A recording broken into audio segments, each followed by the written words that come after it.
महालक्ष्मी नगर सोमेश्वर मंदिरच्या या ठिकाणी आज सायंकाळी 6च्या दरम्यानला ट्रान्सफॉर्मरमध्ये आग लागली।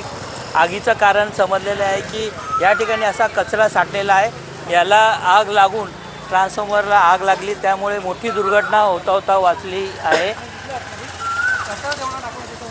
बोला जरा या ठिकाणी या वस्तीचा पूर्ण कचरा या ट्रान्सफॉर्मरच्या बाजूला असल्याकारणे ट्रान्सफॉर्मरला आग लागलेली आहे। मोठी जीवितहानी होण्यास वाचली। बाजूलाच सर्व वस्ती आहेत। तात्काळ या ठिकाणी MSCBचे कर्मचारी अधिकारी आल्याकारणाने लाईट बंद घेतलेली आहे। ही पूर्ण वायर जळालेली आहे।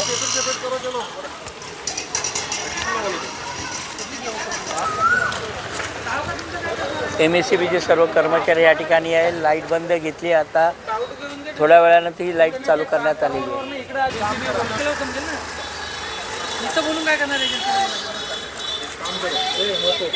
या ठिकाणी नगरपालिकेने बोर्ड लावलेला आहे का इथे कचरा टाकू नये, तरीसुद्धा नागरिक या ठिकाणी कचरा टाकतात व नगरपालिकेचे सफाई कामगार देखील या ठिकाणी कचरा टाकत आहे असं सांगत आहे।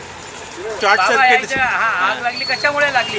वरती शॉर्ट सर्किट झाले, वरना फुनगुल्या पडल्याखाली कचऱ्याचा ढीग आहे, त्याने पेट घेतला, त्या बाकी वायरी जळायला लागली। आता त्या कचऱ्याचा ढीग पुरा लक्ष्मीनगर, सोमेश्वर नगर, इकडं वरना रोडना सर्व नगरपालिका इथं आणून ढीग करते। किती वेळा सांगितलं, नगरपालिकावाला टाकतात, येणार जाणारे बी टाकतात।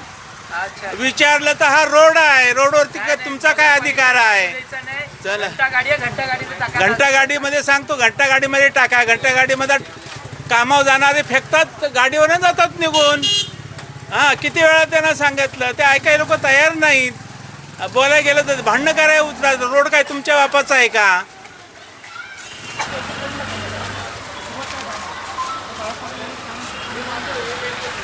चालू आहे क्या? आमचं असं म्हणणं आहे की टाकू नये, कारण तिथे एक तर आग लागण्याची भीती आहे। जाण्याच्या वाटेवर टाकतात, जो येतो गाडी घेऊन येतो, गाडीवर बसून तिथे टाकून पुढे जातो। लोक टाकतात का बाहेरचे लोक टाकतात? वस्ती हो, लांबची पण येतात, इथली पण टाकतात। इथली पण रात्र झाली की सगळं टाकतात। काय बोलायचं आता, कोणाला सांगायचं? तुम्हाला काय करायचं आहे म्हणे, गाडी येते ना, जे गाडी कचरा घेऊन जायला येते, कारण का कचरा होतो कचरा इकडे येऊन टाकतात। हां, इकडे येऊन टाकतात ना, गाडीवर बसून येऊन झोडपी कचरा टाकतात आणि पटकन पुढे जातात, जाता टाकतात। काय बोलायचं आता त्यांना? कुठची आहेत, कसं समजायचं आपण? सांगा मला तुम्ही। काय इथं कचरा टाकतात, गाडीहून येणारे जाणारे, तर आम्हाला सांगायला गेलं तरी उलटं बोलतात। ते म्हणते तुमच्या घरात टाकतो का, तुम्ही काही इथं राहता का? हां, मग इथं घाण गुण आम्हाला मच्छरी चावत्यात, आजारी पडतात, ही यांना कळत नाही का? थोडं बी त्यांना सांगितल्याला बी कळत नाही। मग नगरसेवक सगळ्यांना सांगितलं तरी सगळे लोक असे करतात। काय नगरसेवक कोण आहे तुमच्याकडचा? ते काय माहित नाही कोण आहे, ती कोण आहे कोण नाही, तरी पण काय माहित असेल ना?